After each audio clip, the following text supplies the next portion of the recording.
is Imani Perry, and I'm glad to give you this speech today. The museum I went to was the Minnesota Institute of Art. The artist that stuck out to me the most at the museum was John Leon Faris, where he used the technique of oil on canvas paintings, where it is a painting done by oil paints by mixing dry powder pigments and different kinds of oils. um, Stuck out to me the most and made me was the full inspiration for this presentation. So this was the piece that stuck out to me the most. When I walked past Yon Leon's painting, The Carpet Merchant, my first thought was how rarely it looked. The painting looked like it was captured by a photo. Well, the photo on the screen doesn't do it justice like it was in person.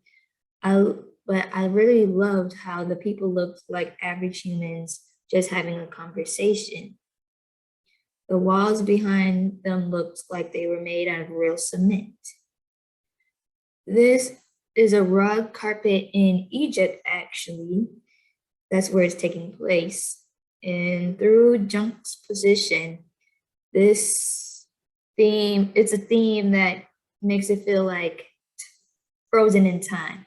So it looks like the carpet market is like a snapshot frozen in time. And through this art piece gave me the inspiration to learn more about photorealism.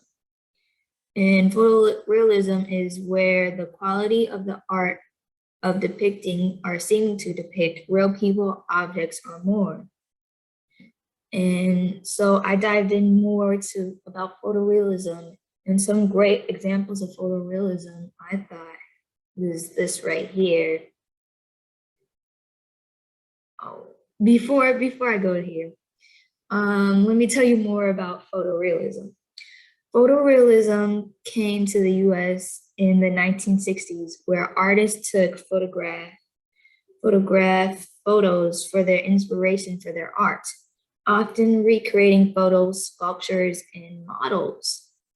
Through photorealism has become more minimal over time, where, for example, in the past, John Leon's art, there was a lot going on throughout the piece. Usually paintings show what's going on in everyday life in photorealism.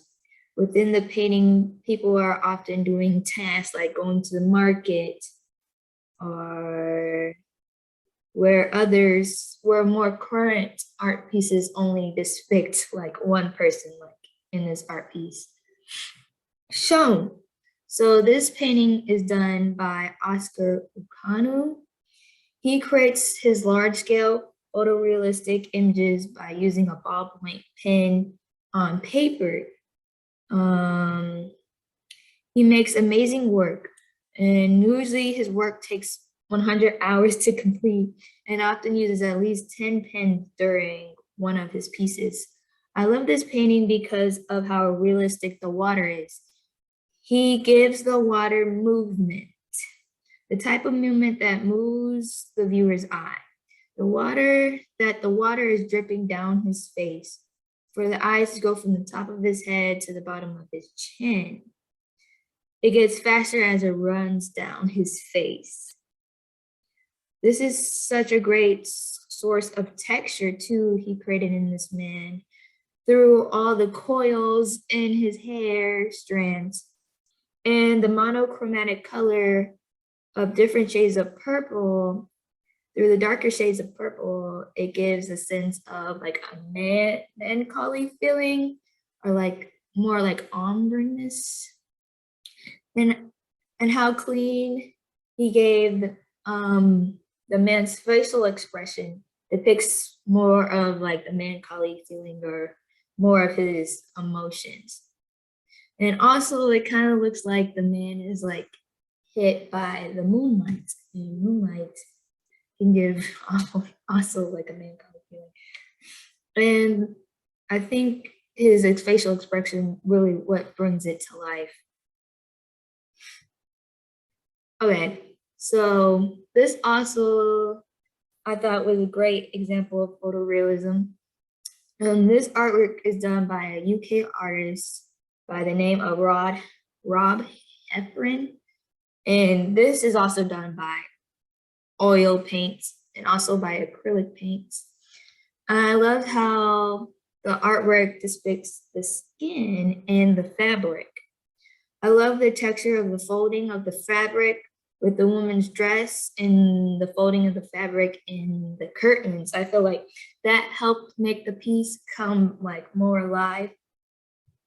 And also I love the single source of light coming from the window, where the light creates shadows of the window and on like the wood floor, and the shadows of the piano also makes it look more realistic. And it also gives us a form of like the time of day. It looks like it could either be around morning time or middle of the day. Also, I like just like the everyday tasks, like just a woman admiring her beautiful garden. Um, okay, so next is this. Photorealism depicts the world how it actually looks, despite how we want it to look. It makes it look like life itself. That's the goal. But realism doesn't always have to be a painting. This is an example of Dwayne Hanson's sculpture called Couples at the Beach. So this is like a 3D sculpture you can actually go see in a museum. And where this is just an average couple sitting down on a beach chair, like everyday life. I think the tired facial expressions and the redness of the cheeks kind of give it more of like a lifelike effect. And I also think the choice of clothing also gave it more of a lifelike effect, like just like an average family going to the beach. It's very, I like the simplisticness of this. And also like the hair also gives it a more realistic feature in the like the lips, how they did the nose. Okay, so photorealism often takes inspiration from digital photos. So where artists often will recreate a digital photo. So here are some photos that I took that I feel would look cool in a photorealism art form. And the first example is a picture of my dog.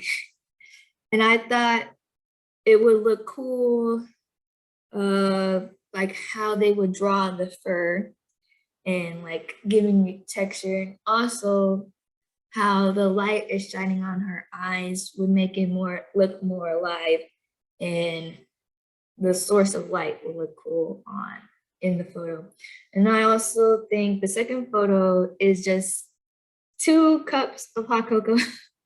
And often in photorealism, artists will take inspiration from utensils like bikes or toys or silverware. And I think the cups, like making sure the cups look realistic and the different folds and the whipped cream would really look cool.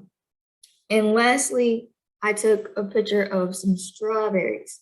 And I feel like I don't know if you can really see, there's water on the strawberries. And I feel like making water look cool, like what water look real is really cool. And also like the little details in each one of the seeds would make it look real. And even the vibrant color in the leaves and the vibrant color of the red.